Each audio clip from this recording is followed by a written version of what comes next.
नमस्ते दोस्तों, मैं डॉक्टर धीरज भत्ते, हिंदी विभाग प्रमुख, संजीवनी महाविद्यालय चाकोली। आज के इस ऑनलाइन ताशिका में आप सभी का हार्दिक स्वागत है। आज हम BA, BCom, BSc द्वितीय वर्ष SL हिंदी के पाठ्यक्रम के अंतर्गत एक एकांकी औरंगजेब की आखिरी रात को हम देख रहे हैं। इसके पूर्व के ताशिका में हमने हिंदी एकांकी का स्वरूप और डॉक्टर रामकुमार वर्मा का परिचय देखा था। आज हम डॉक्टर रामकुमार वर्मा का एकांकी औरंगजेब की आखिरी रात को हम देखने वाले हैं। इस एकांकी को देखते समय समग्र रूप से इस एकांकी के भिन्न भिन्न अंकों को लेकर आज हम चर्चा करेंगे। हम जानते हैं कि इस एकांकी के शीर्षक से ही पता चलता है कि ये जो एकांकी है, इस एकांकी का प्रमुख आधार औरंगजेब है। औरंगजेब को लेकर लिखी हुई एकांकी है। रामकुमार वर्मा हिंदी के सुप्रसिद्ध साहित्यकार और एकांकी के जनक कहे जाते हैं। डॉक्टर रामकुमार वर्मा का ये जो एकांकी है, औरंगजेब की आखिरी रात, उनका ऐतिहासिक एकांकी है। तो इस एकांकी को देखने के पूर्व इस एकांकी के संदर्भ में संक्षेप में जो परिचय है उसको हम देखते हैं। इस एकांकी में कुल मिलाकर 5 पात्र हैं। वैसे तो ये 17-18 पृष्ठों का एकांकी है। डॉक्टर रामकुमार वर्मा ने इस एकांकी के आरंभ में लगभग 2 पृष्ठों की भूमिका या 2 पृष्ठों के जो रंग संकेत है दिए हैं, जिन रंग संकेतों को पढ़ने के बाद इस एकांकी को हम सहजता से समझ सकते हैं। इस एकांकी का कथा वस्तु उन्होंने कहाँ से लिया है, उसके पीछे की सारी जो भूमिका है उन्होंने उस आरंभिक रंग संकेतों के माध्यम से दिए हैं। इन रंग संकेतों को पढ़ने के बाद हम कोई भी आसानी के साथ इस एकांकी को रंगमंच पर जिसका अभिनय कर सकता है, खेल सकता है। ये जो एकांकी है, इस एकांकी में 5 पात्र हैं, जिनमें से मुख्यतः 2 ही पात्र हमारे सामने आते हैं। जिन 2 पात्रों के बीच के जो संवाद है, आरंभ से लेकर एकांकी के अंत तक चलते हैं। पहला और इस एकांकी का जो केंद्रीय चरित्र है वह औरंगजेब है, आलमगीर औरंगजेब है। दूसरा, अर्थात उसको हम प्रमुख चरित्र तो नहीं कहेंगे, लेकिन सहायक चरित्र के रूप में जीनत उन्नीसा बेगम है, जो औरंगजेब की पुत्री है। और अन्य जो 3 चरित्र हैं वो गौण चरित्र हैं। तो इस एकांकी में केवल 1 में वह स्त्री चरित्र है और 4 पुरुष चरित्र हैं। जैसे कि मैंने कहा कि इस एकांकी की जो प्रस्तावना है लगभग 2 पृष्ठों की रही है। एकांकी, समग्र एकांकी 17 पृष्ठों की है, उसमें से 2 पृष्ठ रंग संकेतों के हैं। इस एकांकी का जो स्थान है अहमदनगर का किला है।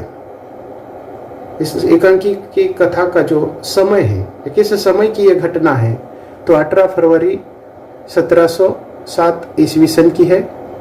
रात्रि के 3 बज चुके हैं। 3-4 बजे के बीच की ये घटना है। 3-4 बजे के बीच का ये प्रसंग है और इस प्रसंग को आधार बनाकर डॉक्टर रामकुमार वर्मा ने इस एकांकी का निर्माण किया है। डॉक्टर रामकुमार वर्मा का ये जो एकांकी है वह ऐतिहासिक एकांकी है। इतिहास में सम्राट औरंगजेब का व्यक्तित्व अत्यंत ही विवादास्पद रहा है। व्यक्तिगत जीवन में औरंगजेब अत्यंत परिश्रमी थे धार्मिक थे तथा सभी व्यसनों से दूर रहने वाले व्यक्ति थे। वे किसी पर भी विश्वास नहीं रखते थे। सत्ता पाने के लिए उन्होंने अत्यंत क्रूर अमानवीय चालें चली थी। क्रूरता से उन्होंने अपने भाइयों का वध कराया था, अपने पिता को बंदी बनाया था, पुत्रों को कारावास दिया था। इतना ही नहीं तो इस्लाम के नाम पर लोगों पर जिजिया जैसा कर लगाकर लोगों का भीषण अत्याचार किया था। लेकिन मृत्यु के समय मनुष्य का हृदय कितना निष्कलुष एवं निश्चल हो जाता है, तो इसका परिचय इस एकांकी के माध्यम से एकांकीकार ने किया है। तो इस एकांकी में डॉक्टर राम कुमार वर्मा ने औरंगजेब के दो चेहरों का दर्शन कराया है। एक जो असली चेहरा है, जो सबके सामने है, जिसके अंतर्गत हम जानते हैं कि औरंगजेब कितने परिश्रमी थे, कितने धार्मिक थे, कितने निर्व्यसनी थे, किसी पर भी विश्वास नहीं रखते थे। अपने परिवारजनों के साथ उन्होंने किस प्रकार के अन्याय अत्याचार किए, उसके साथ साथ जजिया कर के माध्यम से लोगों का किस प्रकार उन्होंने अन्याय अत्याचार किया, ये सारी बातें हम जानते हैं। परंतु इसके पीछे का उनका जो असली रूप है हमें इस एकांकी के माध्यम से सामने आता है, जिसका दर्शन डॉक्टर राम कुमार वर्मा को करना है। या इस एकांकी का जो मुख्य उद्देश्य है कि औरंगजेब ने अपने जीवन के अंतिम क्षण में, यानी कि मृत्यु के समय, जिंदगी भर किए हुए जो पाप है उन पापों को वो याद करते हुए पश्चाताप व्यक्त करते हैं। अपने आप को वो माफ नहीं कर पाते।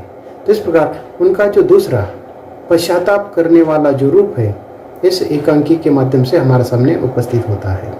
तो इस प्रकार इस एकांकी का जो मुख्य उद्देश्य है, जैसे कि कोई भी मनुष्य हो, मनुष्य मृत्यु के समय क्या करता है, अपने जो हृदय है या पिछली जो बातें हैं उसको याद करता है। जिस प्रकार इस एकांकी के माध्यम से औरंगजेब ने भी किया है।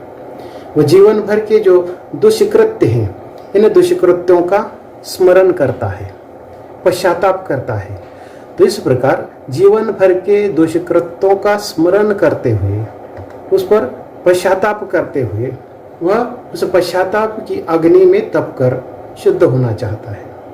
तो इस प्रकार इस एकांकी का मुख्य उद्देश्य यही है कि जीवन भर के जो कृत्य है, पाप है, उसको तप्त करके, उसको जलाकर, उसको समाप्त करके वह अपने आप को शुद्ध करना चाहता है।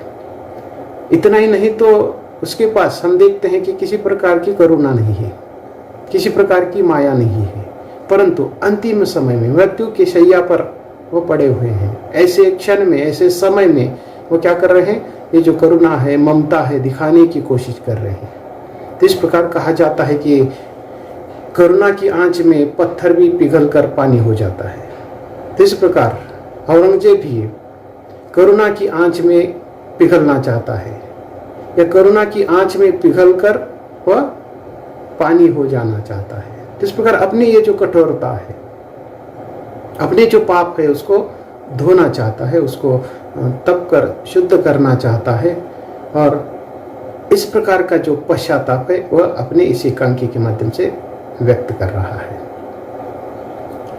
तो इस प्रकार मृत्यु के समय इन्हीं दुष्कृत्यों की जो स्मृतियां हैं उसकी आत्मा को सचोट रही है।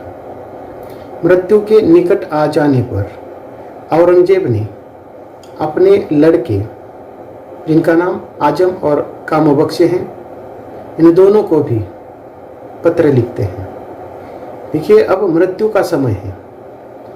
मृत्यु के पूर्व उन्होंने सत्ता के लिए क्या नहीं किया, जैसे कि अपने भाइयों का कत्ल किया, पिता को कैद किया, यहाँ तक कि अपने बच्चों को भी, लड़कों को भी उन्होंने नहीं छोड़ा। परंतु हम देखते हैं कि उसको कितना पश्चाताप हो रहा है। पश्चाताप का और एक महत्वपूर्ण कारण यह भी है कि इतने बड़े बादशाह होने के बावजूद भी मृत्यु के समय उसके पास एक बेटी के सिवा दूसरा कोई भी नहीं है। अपने बेटों को भी उन्होंने कैद किया है, नजरबंदी में रखते हैं, और अंतिम समय में वह अपने बेटों को पत्र लिखते हैं। अर्थात ये जो पत्र है, इन पत्रों के माध्यम से उनका जो आंतरिक जो रूप है, उस आंतरिक रूप को ये पत्र हमारे सामने उपस्थित करते हैं। तो उन्होंने अपने पुत्रों को जो पत्र लिखे हैं, उन पत्रों में उनकी दूसरी तस्वीर उभरती है। यह तस्वीर पश्चाताप दग्ध मनुष्य की है कि उनको किस प्रकार का पश्चाताप हो रहा है। पश्चाताप व्यक्त करने वाला जो उनका रूप है, उन पत्रों के सामने हमारे सामने उपस्थित होता है। उन्होंने लिखे हुए जो पत्र हैं, अपने पुत्रों को लेकर उन्होंने लिखे हुए पत्रों को प्रसिद्ध इतिहासकार जदुनाथ सरकार ने उनके जो मूल पत्र हैं, उन मूल पत्रों का अंग्रेजी अनुवाद किया था। और जदुनाथ सरकार के ये जो विभिन्न अंग्रेजी के पत्र हैं, उन अंग्रेजी पत्रों को डॉक्टर रामकुमार वर्मा जी ने पढ़कर औरंगजेब की आखिरी रात की कल्पना की, और उसके बाद इस एकांकी का जन्म हुआ है।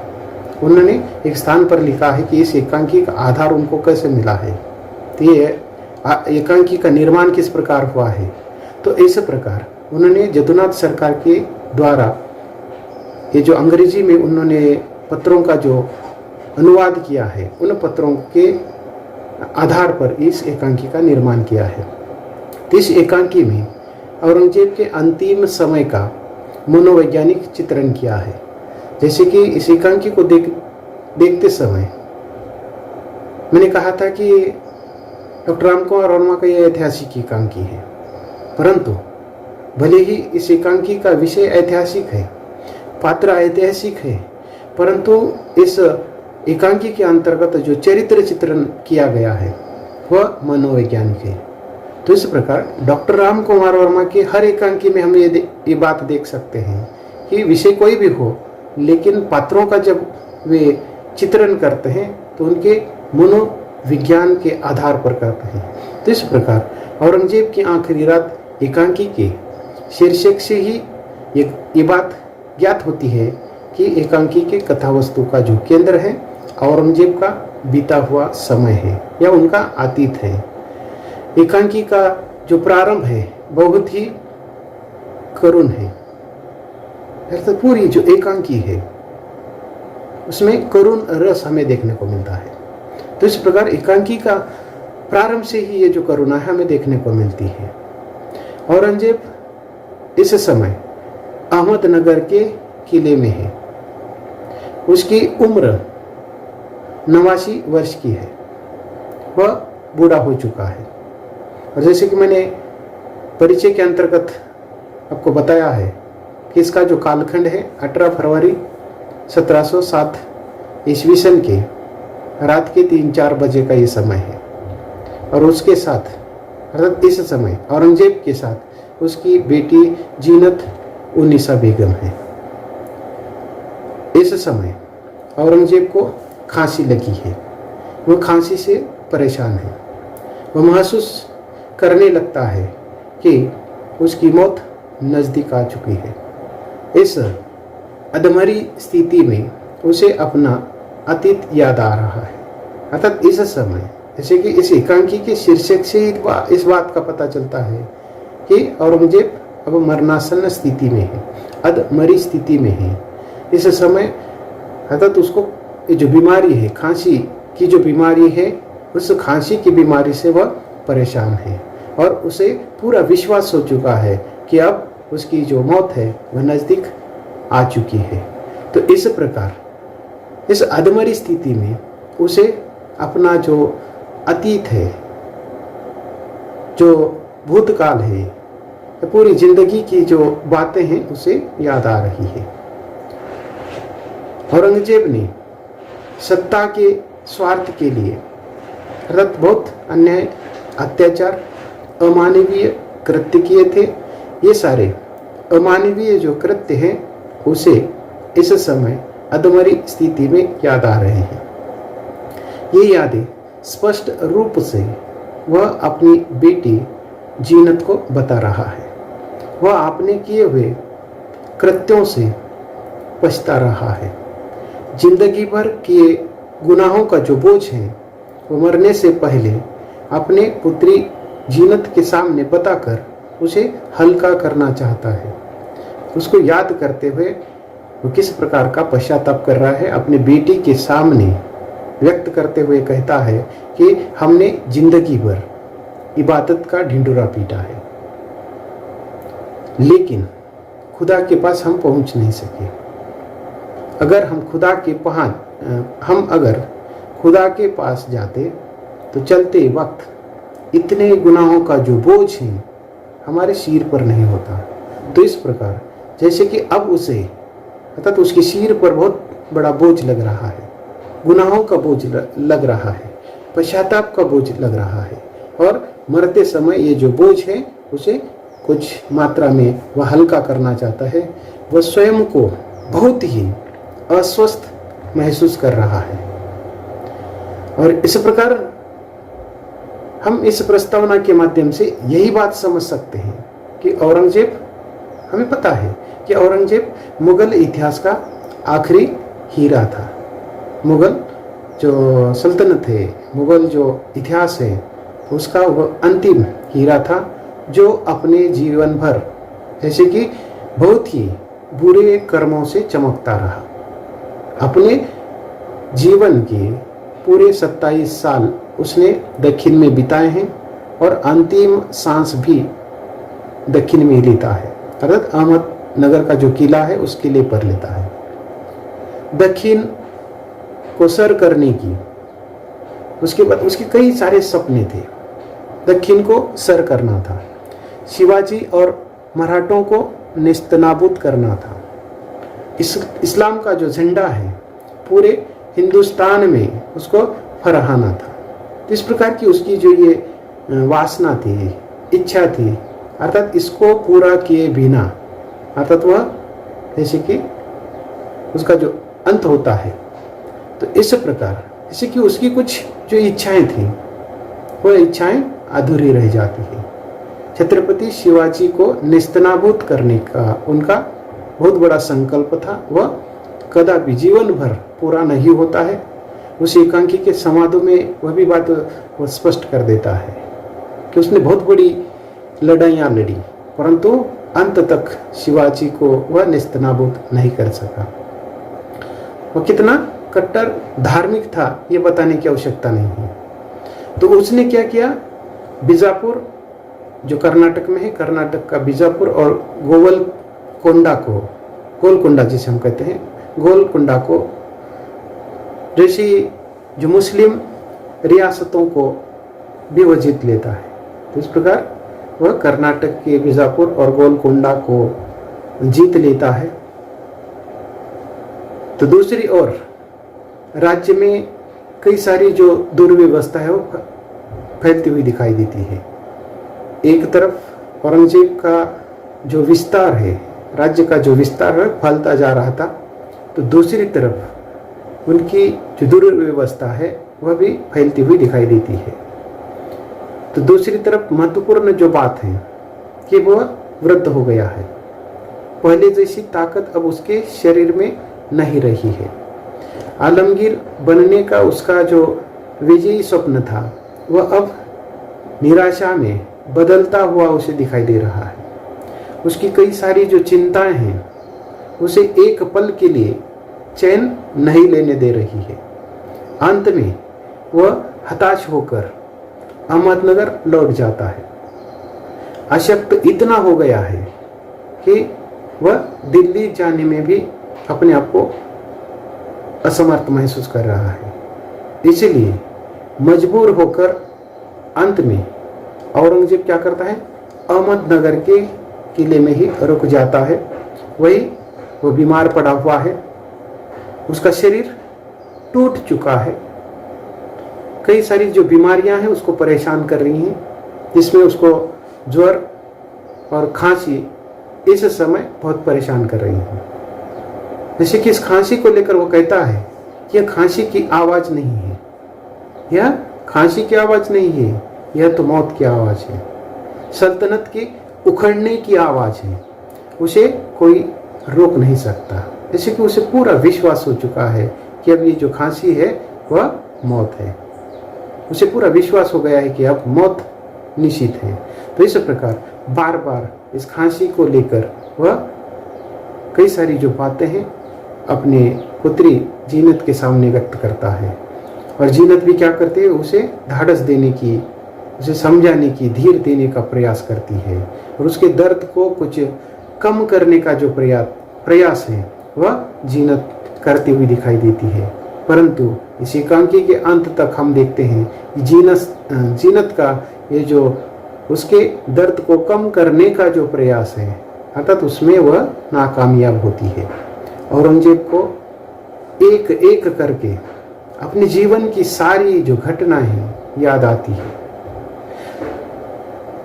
उन घटनाओं को करते समय या उन्होंने जिंदगी भर जो पाप किए हैं, अन्याय अत्याचार किए हैं, आक्रमण किए हैं, उस समय उसे अर्थात किसी प्रकार का विचार नहीं आया होगा। अर्थात इस प्रकार का दुष्कृत्य करते समय उनके मन में किसी प्रकार का भी विचार नहीं आया होगा। लेकिन ये घटना होने के बाद अब मरणासन्न स्थिति में पड़े रहने के बाद ये सारी जो घटना है उसे याद करके पश्चाताप कर रहा है।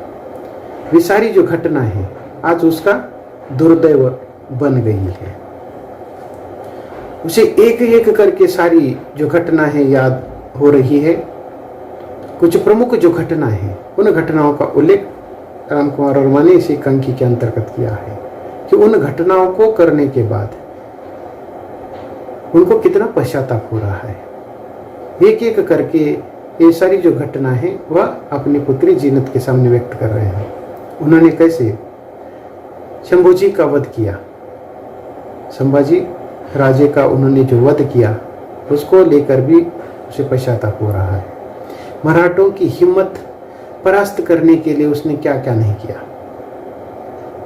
इस्लाम का नाम दुनिया में वह बुलंद करना चाहता था, उसके लिए उसने कितनी सारी कार्यवाही की थी। ये सारी जो कार्यवाहियां हैं उसको याद आ रही है। वो सारी जिंदगी अपने दिल को तसल्ली देता रहा, अपने दिल को विश्वास देता रहा कि ये सब कुछ वह इस्लाम के लिए कर रहा है, इस्लाम मजहब के लिए कर रहा है, इस्लाम धर्म के लिए कर रहा है। लेकिन आज मृत्यु की शैया पर उसे ऐसा लग रहा है कि आज उनकी ये जो अंतिम क्षणों की जो ये सारी जो बातें हैं, उसे जो याद आ रही बातें हैं, उसको लेकर ऐसा लग रहा है कि मैंने जीवन भर अर्थात ये जो भी कुछ वो कह रहा था कि इस्लाम के लिए किया है, अपने मजहब के लिए किया है, परंतु आज उसे ऐसा लग रहा है कि मैंने इस्लाम के लिए कुछ भी नहीं किया है, मैंने इस्लाम को धोखा दिया है, इस्लाम का नाम लेकर मैंने दुनिया को धोखा दिया है, दुनिया का मैंने अन्याय अत्याचार किया है, मैंने दुनिया को लूटने का काम किया है। तो इस प्रकार उसे विश्वास होने लगता है कि उसने जिंदगी भर जो भी किया है उसको याद करते हुए उसे पश्चाताप हो रहा है। औरंगजेब को ये सारी जो बातें हैं, इन सारी बातों को ये तो याद आ रही है, लेकिन इन सारी बातों को याद करते हुए उसे बहुत बड़ी पीड़ा या दर्द हो रहा है। और उसका सबसे बड़ा जो कारण है यही है कि जैसे कि उसके पास इस समय कोई भी नहीं है, एक बेटी के सिवा। तो इस प्रकार अपने गुनाहों का जो बोझ है वह इस समय हल्का करना चाहता है। उसे याद आ रहा है, जैसे कि एक एक बातें याद करके वह अपने बेटी के सामने व्यक्त कर रहा है। उसे सिखों का जो शौर्य है उसको किस प्रकार निछावर करने का उन्होंने प्रयास किया, वह सारी बातें याद आ रही है। इतना ही नहीं तो अपने पिता शाहजहां को उसने नज़रबंद किया था, वो नज़रबंद करते समय का जो प्रसंग है उसे याद आ रहा है। यहाँ तक कि अपने जो भाई है जिसमें दारा, शुजा, मुराद अर्थात उनका जो हक है वो किस प्रकार उन्होंने छीना था, ये सारी बातें उसे याद आ रही है। ये सब उसने जो किया है, उसे ऐसा लग रहा है कि मैंने उस समय ये सारी बातें, ये सारे जो कृत्य हैं वह सल्तनत के लिए किए थे, अपने राज्य का निर्माण करने के लिए, अपने राज्य का विस्तार करने के लिए, या अपने राज्य के स्वार्थ के लिए उन्होंने ये सब किया है। तो इस प्रकार उसे लग तो रहा है, लेकिन इन सारी बातों को लेकर वह पश्चाताप व्यक्त कर रहा है। तो इतना ही नहीं तो वह ताजमहल को भी याद करता। निराशा और व्यथा से मरते शाहजहां को वह इस समय नहीं भूल रहा है। जैसे कि उसके पिता ने जो ताजमहल बनाया, और उसी ताजमहल में उन्होंने अपनी प्रेयसी के याद में ये इतना 7 अजूबे में से एक अजूबा ताजमहल है, तो उसको बनाया, और उसी ताजमहल को उन्होंने कैद खाना बनाया। उसी ताजमहल में अपने पिता को उन्होंने कैद किया, और उनके पिता की जो मृत्यु है वही हो जाती है, उसको भी वो याद करते हुए पश्चाताप कर रहा है। शाहजहां ने ये जो महल बनाया था, उस महल में भी उनको जैसे कि कैद के रूप में, कैद खाने के रूप में उन्होंने बदलने का जो काम है वह औरंगजेब ने ही किया था। तो उसको लेकर भी कई सारी जो बातें हैं उसे याद आ रही है।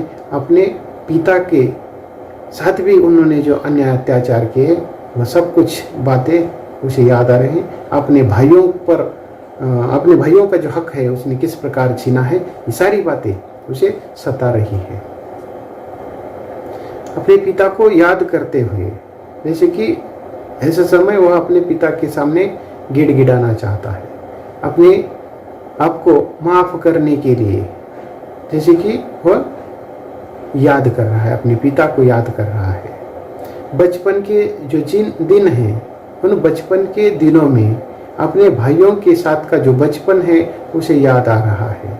बचपन से लेकर अपने मरणासन्न स्थिति तक की सारी जो बातें हैं उसे याद आ रही है। अपने परिवार से संबंधित किए हुए अन्य अत्याचार या दुनिया के साथ जो अन्य अत्याचार किए, ये सारी जो बातें हैं उसे याद आ रही है। अपने भाई के खून में रंगे अपने जो हाथ थे, उन हाथों को वह अपने मस्तक पर लगाकर, जैसे कि गुनाहों की जो माफ़ी है मांगने का वह प्रयास कर रहा है।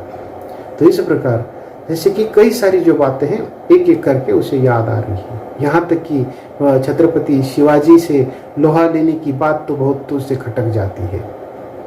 औरंगजेब जीवन के यथार्थ से अब इस समय डर रहा है, लेकिन उसका जो पूरा यथार्थ है, उसकी जो पूरी जीवन की जो वास्तविकता है उसे याद आ रही है, जिसके कारण उसका जो हृदय है वह कांप रहा है।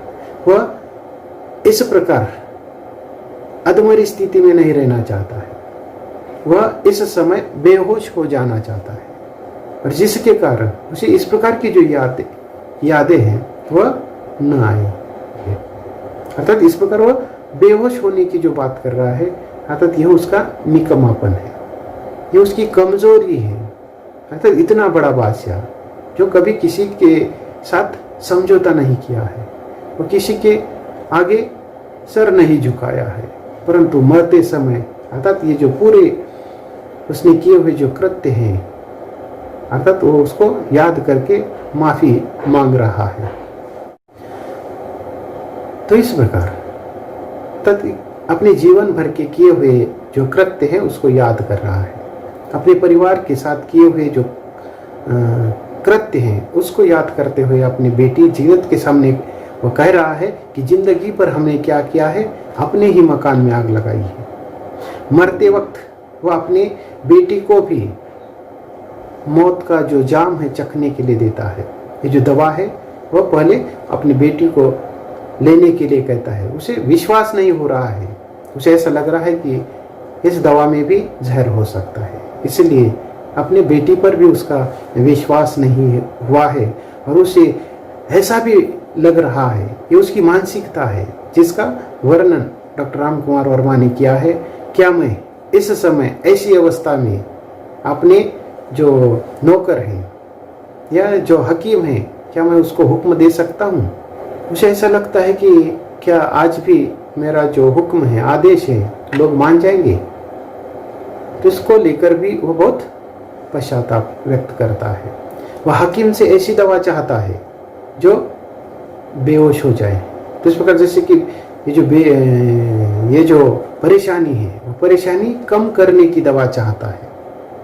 तो इस प्रकार ये जो बेहोशी है उस बेहोशी को वह या तो एक तो कम करना चाहता है, नहीं तो वह बेहोश हो जाना चाहता है।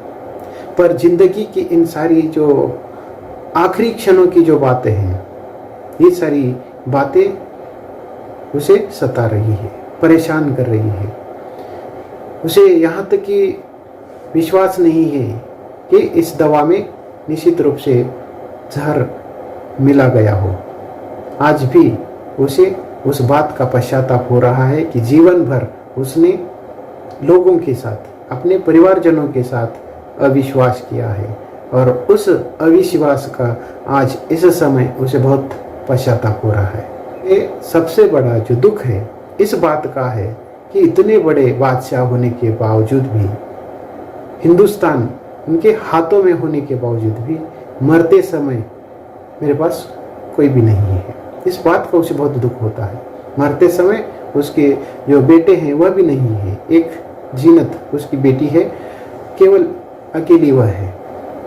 अपनी बेटी के सामने यहाँ तक की बात व्यक्त करता है कि जब मैं जन्मा था तब हजारों लोग मेरे आसपास इर्द गिर्द थे, परंतु आज मेरे आखिरी क्षणों में मेरे पास कोई भी नहीं है। तो इस बात का उसे बहुत दुख हो रहा है। औरंगजेब को जैसे कि राम सिंह के भयानक वार से मुराद बख्श ने ही बचाया था, लेकिन मुराद बख्श को उसके बदले में क्या किया? मौत मिली। अतः ये बातें उसे याद आ रही है। इतना नहीं तो देश पर शासन करते समय उन्होंने जिजिया जैसा भयानक कर लगाया। जिजिया कर माफ करने की मांग करने वाले हजारों जो हिंदू लोग हैं, उन लोगों पर वह हाथी चलाते हैं। ये भी बात उसे याद आ रही है। आज वही हाथी उसके कलेजे को चूर चूर कर रहा है। जीनत उसे दवा पीने का बार बार अर्ज करती है। जैसे कि मैंने पहले भी कहा है कि दवा नहीं, हमें दुआ करो। हमें दवा की नहीं, दुआ की ज़रूरत है। इसीलिए वह दवा नहीं लेना चाहता है, वह दुआ करने की बात करता है। वह अपने अंतकाल को, अपने मृत्यु को पहचान गया है कि अब मृत्यु निश्चित है। तो इसीलिए जैसे कि हम देखते हैं कि एकांकी के अंत में कातिब को बुलाया जाता है। कातिब को बुलाकर, कातिब यानी कि वो लिखा पढ़ी करने वाला, दरबार का लेखन करने वाला, उसको हम आज की भाषा में क्लार्क कहते हैं। तो इस प्रकार कातिब को बुलाकर वह अपने बेटों को खत लिखना चाहता है। उसमें वह अपने जीवन भर के जो कुकर्म हैं उसका पश्चाताप व्यक्त करना चाहता है, और अपने बेटों को जैसे कि एक सही राह दिखाने की कोशिश करता है, एक सीधे रास्ते पर चलने की हिदायत या उपदेश देता है। तो इस प्रकार इस एकांकी के अंत में हम देखते हैं कि औरंगजेब ने उस पत्र के माध्यम से उन्होंने जो जीवन भर कृत्य किए हैं, पाप किए हैं, अन्याय अत्याचार किए हैं, उससे बचने का उपदेश अपने बेटों को पुत्र के माध्यम से देते हैं। अंत में वह अपनी बेटी जीनत से कहते हैं कि उनकी जो देह है, मृत्यु के बाद का जो देह है, वह बिना कफन के अर्थात जमीन में दफनाने की बात करता है। जब जमीन में उनके उस शरीर को दफनाया जाएगा तो जमीन पर बनी ये जो मिट्टी है, उस मिट्टी में उनकी जो कब्र होगी, उस कब्र पर जो हरियाली उग जाएगी, तो उस हरियाली को भी बहुत खुशी हो जाएगी। तो इस प्रकार की जो इच्छा है वह इस एकांकी के अंत में औरंगजेब करते हैं, और अपने अपराधों की जो क्षमा है चाहते हुए, जैसे कि इस एकांकी के अंत में पुनः आलमगीर, दारा, शुजा, मुराद आदि का नाम लेते हुए अर्थात इस दुनिया से वह विदा लेता है, मृत्यु हो जाती है। तो इस प्रकार आज के इस ताशिका में अर्थात इस एकांकी का जो समग्र आशय है मैंने आपके सामने व्यक्त किया है।